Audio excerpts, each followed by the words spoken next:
વડોદરા અને આણંદ જિલ્લાને જોડતા મહીસાગર નદી પરના ગંભીરા બ્રિજના નિર્માણ માટે રાજ્ય સરકાર એક્શન મોડમાં છે। મુખ્યમંત્રી ભૂપેન્દ્ર પટેલની સીધી સૂચના બાદ માર્ગ અને મકાન વિભાગ દ્વારા રાત દિવસ યુદ્ધના ધોરણે કામગીરી કરવામાં આવી રહી છે।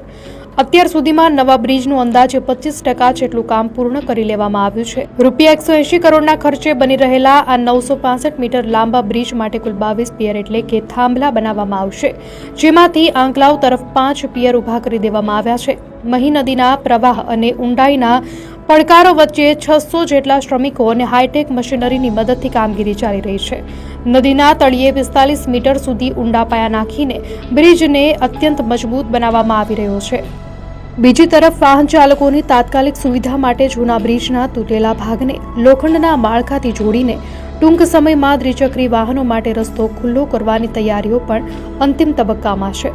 તંત્રનો લક્ષ્યાંક આગામી સપ્ટેમ્બર માસ સુધીમાં આ આખો બ્રિજ તૈયાર કરી જનતાને સમર્પિત કરવાનો છે।